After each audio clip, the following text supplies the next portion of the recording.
속히 코로나가 소멸되고 우리의 예배가 정상적으로 회복되기를 기도합니다. 우리가 천국에 가려면 많은 고난을 견디고 인내를 해야 합니다. 우리는 신앙생활하면서 항상 기쁘고 항상 감사하고 항상 고속도로를 달려갈 수 있기를 기도하지만, 그러나 우리가 살아보면 많은 경우에 길이 막히고 또 우리가 생각하지 않았던 역기능들이 발생하고 또 힘든 순간들이 많습니다. 우리는 독수리의 날개치며 올라가기를 소원하지만 도리어 슬럼프를 타고 내리막길을 갈 때가 많습니다. 내게 왜 이런 일이 생겼는지 설명할 수도 없고 말씀대로 순종할 수 없는 그런 환경들이 수십 수백 가지가 닥쳐옵니다. 그러나 우리는 매 순간마다 하나님의 의도를 잘 분별하면서 지금과 같은 이 고난의 때를 잠잠히 인내하며 사는 그런 성도들이 되어야 할 줄로 믿습니다. 요한계시록 3장 10절 말씀에 보면 성령님께서 빌라델피아 교회에 하신 말씀이 있습니다. 네가 나의 인내의 말씀을 지켰은즉 내가 또한 너를 지켜 시험의 때를 면하게 하리니 이는 장차 온 세상에 임하여 땅에 거하는 자들을 시험할 때라. 말세는 땅에 거하는 모든 사람에게 시험이 임한다고 했어요. 믿음이 좋은 사람, 기도 많이 하는 사람, 큰 꿈을 가진 사람, 그 어떤 사람도 시험을 받지 않는 사람은 없습니다. 내게 은사가 있고 물질이 있고 지위가 있고 권력이 있으면 시험이 더욱 닥쳐올 수 있습니다. 그러나 우리는 어떤 시험, 환난이 닥쳐와도 인내의 말씀을 지켜야 할 줄로 믿습니다. 성경에 나온 믿음의 사람들을 보면 전부 인내했어요. 노아는 방주를 건설할 때 120년을 견디면서 지었습니다. 아브라함은 독자 이삭을 얻기까지 25년을 기다렸습니다. 야곱은 거부가 되어서 밧다람 아람에서 가나안 땅으로 돌아오기까지 20년이 걸렸습니다. 수많은 믿음의 종들은 다 하나같이 오래 참았고 견디며 인내하면서 마침내 약속하신 복을 받았습니다. 재작년에 어떤 분이 자기 사업장 이사를 위해서 기도했습니다.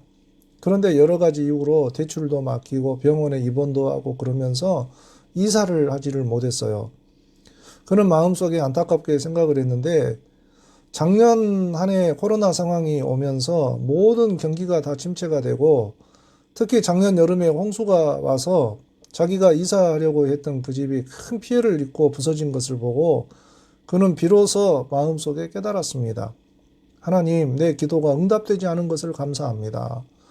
우리가 하나님을 기다리면서 신뢰하면 반드시 시험의 때를 면하게 하시는 그런 하나님이 되신 줄로 믿습니다. 더 크고 중후한 언약을 내게 이루어 주시기 위해서 현재의 고난도 우리에게 주신 줄 알고 잠잠히 하나님을 신뢰하며 기도하는 우리 성도들이 다 되시기를 기도드립니다.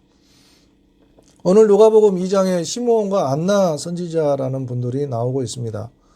그들은 위기의 시대를 살고 있는 오늘 우리들에게 믿음의 모델이 되신 분들입니다. 시므온이라고 하는 이분은 제사장이나 선지자나 율법학자가 아니었어요.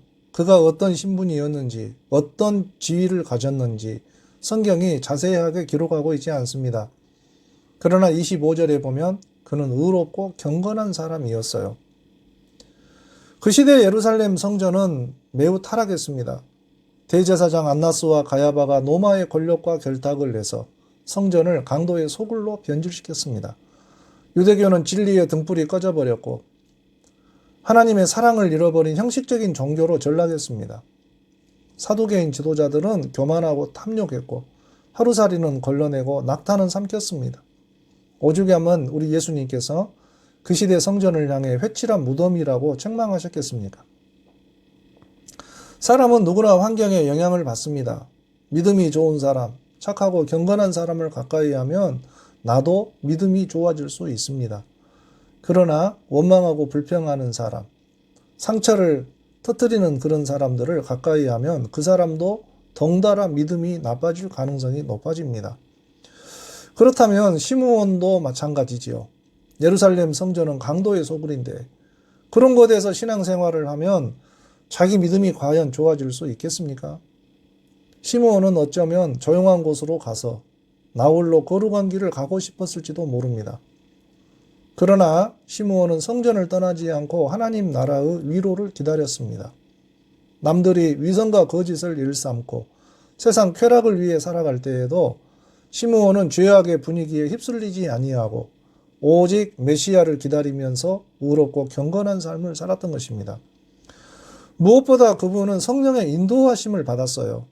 26절에 보면 그는 그리스도를 보기 전에는 죽지 아니하리라 하는 성령의 지시를 받았다고 했습니다.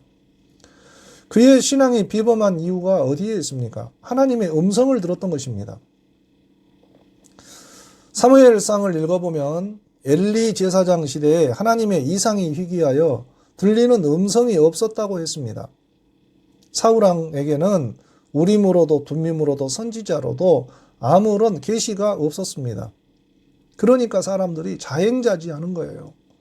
점점 멸망의 길을 향해서 빨리 달려가는 것입니다.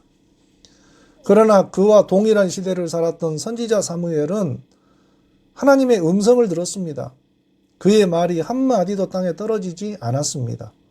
실로 성소가 무너지고 법궤를 블레셋 사람들에게 빼앗긴 어둠의 시대에서도 사무엘은 하나님의 음성을 듣고 그 시대의 등불이 되었던 것입니다. 과연 오늘날의 교회가 성령의 지시하시는 음성을 듣고 있습니까? 교회를 뭔가를 해보기 위해서 의지적인 노력도 해보고 장사도 해보고 캠페인도 해보고 선교활동도 하고 뭔가를 해보려고 노력하지만 그러나 교회에서 갈수록 시험이 들고 믿음에서 떨어지는 사람들이 많아지는 이유는 하나님의 음성이 들리지 않는다는 거예요. 오늘날 많은 사람들이 자기 고집대로 살아요. 의로움이나 경건함으로 사는 것이 아니라 자기 논리에 갇혀 살아요. 이기적인 계산을 하며 세상 흐름대로 살아요. 도무지 하나님의 음성에 순종하는 게 없어요. 우리가 이런 세속화 시대를 어떻게 과연 살아야만 하는 것입니까? 한 절 말씀이라도 성령이 교회에 하시는 말씀을 들어야 할 줄로 믿습니다. 요한복음 5장 25절을 보면 진실로 진실로 너희에게 이르노니 죽은 자들이 하나님의 아들의 음성을 들을 때가 오나니 곧 이때라. 듣는 자는 살아나리라. 우리 성도의 가장 큰 축복은 하나님의 음성이 귀에 들리는 거예요.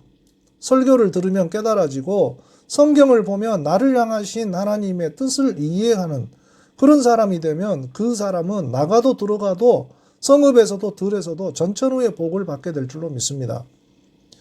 이 시므온은 영안이 열린 사람이었어요. 예수님의 부모가 예수님의 정결례를 행하기 위해서 성전에 들어오고 있었습니다. 이 가난한 부부는 정결례를 위한 예물로 비둘기 2마리를 바쳤어요. 그런데 비둘기 예물은 심히 가난한 사람들이 드리는 예물이었습니다. 그러면 여러분 생각을 해보세요. 그 당시 성전에는 화목제와 낙헌제 제물을 드리는 수많은 유대인들이 출입을 했을 것입니다. 그 시대의 왕족, 귀족, 부자 가정에서 많은 아이들이 정결례를 행하기 위해서 성전에 들어왔을 것입니다. 그런 상황 속에서 시므온은 한 가난한 목수 부부가 안고 온 그 어린아이를 보면서 메시아이심을 알아보고 기쁨으로 하나님을 찬송합니다. 29절에서 주제여 이제는 말씀하시는 대로 종을 평안히 놓아주시는도다 하나님을 찬송합니다. 시므온은 성령의 감동으로 남들이 보지 못하는 것을 본 사람이에요. 한 어린아이 예수님 속에 깃들어 있는 하늘의 영광을 보았어요. 이 시몬의 선언은 놀라운 겁니다. 그 당시 유대인들이 생각하는 메시아는 다윗 가문에서 태어난 위대한 왕, 전쟁 용사였어요.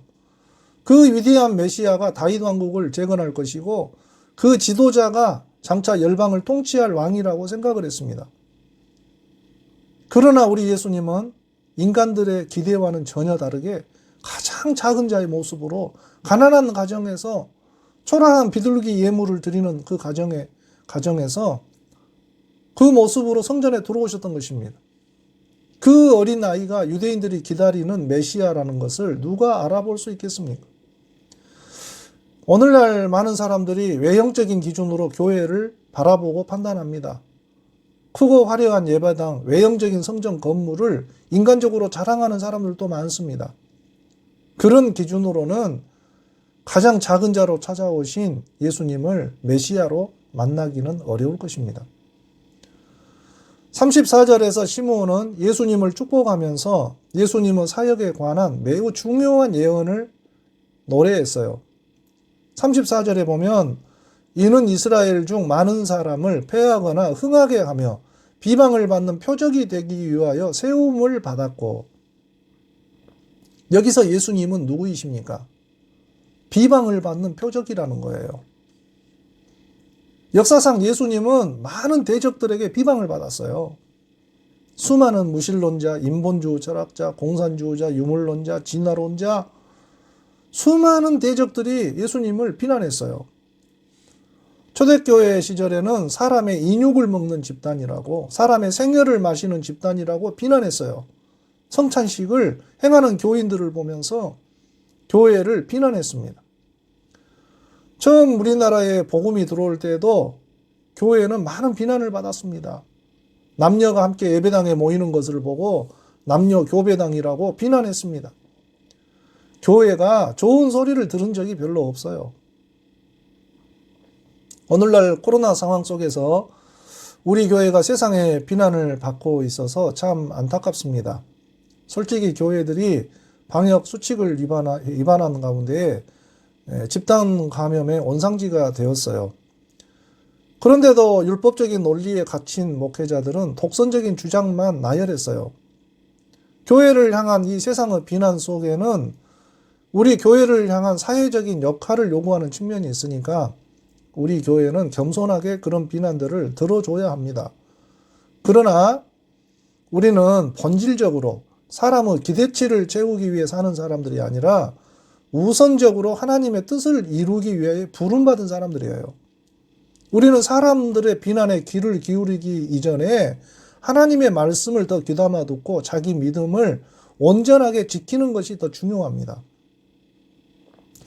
우리는 예수님과의 관계 속에서 주님을 나의 구주로 믿고 자기 죄를 버리고 회개하여 새 사람으로 변화받기를 힘써야 합니다. 그렇게 말씀대로 순종하면 반드시 우리는 하나님 나라의 영광을 나타내는 축복의 통로가 될 줄로 믿습니다. 35절에서 시므온은 예수님이 칼로 찌름과 같이 사람의 생각을 드러낸다고 노래했어요. 즉 예수님의 진리는 감추어진 것을 드러내는 양날의 검과 같아요. 지금 내가 어디에 속했는가? 내가 과연 영생을 받을 수 있는가? 아니면 영벌인가? 주님의 말씀은 그것을 다 드러내십니다. 오늘날 세상 풍조는 나날이 갈리고 있습니다. 누가 옳은지, 누가 그른지, 누가 믿음이 있는지, 누가 믿음이 없는지 대본에 드러나지는 않습니다. 마태복음 25장에 보면 열처녀 비유가 나오는데 그 열처녀 비유는 신랑이 더디 올 때에 다 졸고 있었어요. 기도 없기는 마찬가지입니다. 믿음 없기는 다 마찬가지입니다. 그러나 신랑이신 예수님이 다시 오실 때에 그들의 민낯이 그대로 드러났어요. 여분의 기름을 준비한 지혜로운 신부들은 신랑과 함께 혼인잔치에 들어갔어요. 그러나 어리석은 신부들은 혼인집 문이 닫힐 때 혼인잔치에 들어갈 수 없었습니다. 그처럼 비방의 표적이 되신 그 예수님은 오늘 우리 영혼의 현 주소를 그대로 다 드러내십니다. 시므온과 같이 성전에서 기도하면서 평안히 주님의 혼인잔치에 들어가는 우리 성도들이 다 되시기를 주의 이름으로 기도드립니다. 36절, 37절에는 안나 선지자를 기록을 했는데요. 그는 아셀 지파 바누엘의 딸이라고 소개를 했어요. 이 바누엘이라고 하는 이름은 하나님의 얼굴을 뜻하는 분이엘에서 왔어요. 이 분이엘이라는 히브리 말을 헬라식으로 발음하면 바누엘이 됩니다. 이 분이엘 하면 생각나는 인물이 있는데요. 창세기 32장에 나오는 야곱이에요. 야곱이 천사를 붙들고 간절하게 씨름하면서 나를 축복하지 않으면 결코 보내드릴 수 없다고 그렇게 씨름하는 가운데 이스라엘의 칭호를 받았습니다. 그때 야곱은 환도뼈가 부러져서 절뚝거리는 그런 심한 고통을 안고 있었는데 그런 환경에서 그는 동토오르는 그 새벽의 아침 햇살을 바라보면서 그 장소를 하나님의 얼굴이라고 하는 분이엘이라고 칭했던 것입니다. 매우 중요한 교훈을 우리에게 보여주고 있는데요. 우리가 과연 어디를 바라보고 있는가? 우리가 하나님의 얼굴빛을 구하면 쩔뚝거리는 우리의 인간적인 상처는 떠나가고 메시아의 영광을 보게 될 줄로 믿습니다. 이 안나는 선지자였습니다. 선지자라는 말은 하나님의 뜻을 미리 깨달아서 다른 사람에게 알려주는 사람이라는 뜻입니다. 이 구약 성경에 보면 여성을 선지자라고 칭하는 곳이 세 곳에 나오는데요. 사사기 4장 4절에 보면 랍비돗의 아내 여선지자 드보라, 열왕기하 22장 14절에 여선지 훌다, 니에미야 6장 14절에 여선지 노야다라는 사람이 나오고 있습니다. 성경에서 여성을 선지자라고 칭한 것은 매우 드문 일이에요. 희소성이 있어요. 그런데 신약 성경에 들어오면 안나 선지자를 선지자라고 칭했으니 그것만으로도 이분이 매우 영성이 남다른 사람이라는 것을 알 수 있습니다. 안나 선지자는 자기 황병을 극복한 사람입니다. 고대에는 어느 나라 여자든지 10대 중반에 일찍 결혼을 했어요. 이 평균 수명이 짧으니까 일찍 결혼해서 자녀를 많이 낳게 했던 것입니다. 그런데 이분은 7년간 남편과 살다가 20대 초반에 과부가 되었어요. 제 주변에 남편을 떠나보내고 홀로 된 분들을 봅니다. 그런데 한 달도 힘들어하고 1년도 힘들어요. 어떤 분들은 외로워서 재혼을 선택하기도 하고, 또 어떤 분은 인간적인 애로움을 이기지 못하고 육신의 쾌락을 따라 살아가는 사람들도 있습니다. 그러나 안나 선지자는 자신이 처한 슬픔과 애로움을 이겨내고 하나님을 더 가까이 했어요. 84년을 인내하면서 한결같이 하나님의 얼굴빛을 구했습니다. 그래서 선지자라는 칭함을 받았던 것입니다. 이 안나 선지자가 예수님을 만나게 된 비결이 있습니다. 첫째로는 37절에 보면 그는 성전을 떠나지 아니했어요. 그녀가 살던 시대에는 선지자도 없고 음성도 계시도 없는 시대였어요. 형식적인 종교행위만 반복하는 부패하고 타락해서 하나님 영광을 잃어버린 성전이었어요. 그러나 안나는 자기의 환경을 원망하지 않고 성전에 머물면서 하나님의 임재를 사모했어요. 나는 우리 성도들이 어떤 환경에 처했든지 하나님은 성전을 가까이 하시기를 기도드립니다. 아무리 대면 예배가 없다고 해도 우리는 코로나 환경을 탓하면서 교회에서 멀어져서는 안 될 것입니다. 신앙은 삶의 자리를 선택하는 일이에요. 내가 물가에 심기운 나무처럼 생수의 근원이신 주님과 연합하기를 선택하면 주님께서는 우리에게 철을 따라서 열매를 거두는 복을 주실 줄로 믿습니다. 우리 성도들은 주일이 아니더라도 주중에 한 번이라도 교회를 들러서 하나님 아버지께 기도를 드리고, 그리고 성별한 자기 예물을 드리고, 그리고 갈 수 있는 우리 성도들이 다 되시기를 바랍니다. 또 안나 선지자는 주야로 금식을 하며 기도했습니다. 기도는 누가 합니까? 하나님께 소망을 두는 사람이 합니다. 기도는 믿음의 표징이에요. 기도는 하나님이 내 문제에 관심을 갖고 계시고 하나님이 내 인생의 열쇠를 갖고 계시다고 믿는 사람들이 하는 거예요. 기도는 성도의 사명이에요. 누가 기도를 하지 않는다고 해서 내가 기도 안 해도 되는 것이 아닙니다. 믿음의 사람 다니엘이는 이방 땅에 포로가 돼서 끌려갔어요. 성전도 없고 예배도 없어요. 이방 땅이에요. 느부갓네살이 세운 금신상에 절을 해야 되는 그런 이방 땅이에요. 그러나 다니엘은 예루살렘으로 난 창을 향하여 하루 3번 기도를 했어요. 우리가 꼭 성전에서만 기도하는 것이 아니에요. 어떤 자리에서도 우리는 무시로 성령 안에서 기도할 수 있습니다. 저는 신년 첫 주간에 매일 저녁 성전에 와서 밤기도를 하고 있습니다. 우리 성도들의 이름을 부르면서 기도하고 있습니다. 우리 성도들도 어느 곳에 있든지 시간을 정해서 하나님의 얼굴을 구하며 기도하는 성도들이 되시기를 바랍니다. 38절에 이 안나 선지자는 시므온과 함께 많은 사람들에게 예수님을 증거하기 시작을 했어요. 오늘날 많은 사람들이 자신의 늙음을 한탄합니다. 은퇴 후에는 아무런 꿈도 소망도 없이 하루하루를 무기력하게 살아가는 분들도 많습니다. 그러나 꿈과 기도가 있는 성도는 자기 나이를 초월해요. 시골에 가서 보면요, 시골 교회의 어떤 분들은 나이가 100살에 이르러서도 농사를 짓고 성교 헌금을 내는 사람들이 있어요. 그런 분들을 보면 요한계시록 2장 10절 말씀이 떠오릅니다. 네가 죽도록 충성하라. 그리하면 내가 생명의 면류관을 내게 주리라. 하시는 약속의 말씀이 떠올라요. 나이가 늙었다고 해서 기도를 쉬어서는 안 될 것입니다. 죽을 때까지 충성하면서 하나님 영광을 구하는 성도들이 되시기를 바랍니다. 오늘 본문의 이 시므온과 안나는 공통점이 있어요. 그분들은 세상이 아무리 타락해도 누가 뭐라고 교회를 비난하고 그래도 그들은 의롭고 경건한 자기 길을 걸어간 사람들입니다. 그들은 평생을 성전에 머물면서 하나님 앞에 자기의 소망을 두고 기도했습니다. 그들은 말을 많이 하지 않았지만 자기의 삶으로 신앙의 메시지를 남겼어요. 오늘날 교회의 힘이 과연 어디에 있습니까? 하나님 나라는 말에 있는 것이 아니라 능력에 있다고 했습니다. 하나님의 나라는 외형적인 건물에 있는 것이 아니라 우리 속사람은 능력에 달려 있습니다. 교회는 눈에 보이지 않는 영역에서 봉사하는 숨은 일꾼들이 많아야 돼요. 제가 작년에 우리 교회에 어떤 분이 꼭 필요한 순간에 큰 물질을 봉헌을 해주셔서 이 목사의 마음을 유쾌하게 해준 분들이 있었어요.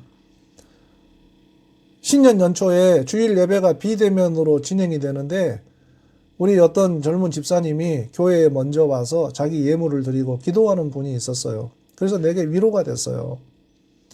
교회의 중요한 영적인 파워는 바로 은밀한 가운데 있는 거예요. 겉으로 보여지는 부분이 중요한 게 아니라 은밀한 중에 기도하는 성도들, 은밀한 중에 봉사하는 그런 성도들이 많을 때에 그 교회가 힘이 있는 줄로 믿습니다. 옛날에는 우리 교회에 노인들이 예배가 시작하기 3, 40분 전에 미리 오셔서 제일 먼저 예배당 앞자리에서 교회를 위해, 목회자를 위해 기도해 주었습니다. 그러나 지금은 기도하는 사람들이 적습니다. 이번 주부터 주연절 절기입니다.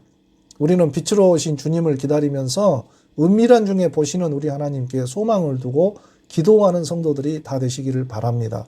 늙어 백수가 될지라도 성전에 심겨진 종려나무 백향목 성도가 다 되시기를 바랍니다. 시므온과 안나와 같이 아무리 세상이 어렵고 아무리 성전이 타락이 돼도 성소에 자기 자리를 정해놓고 메시아의 영광을 기다리면서 예수님을 인격적으로 만나는 그런 성도들이 다 되시기를 우리 주님 이름으로 축원합니다.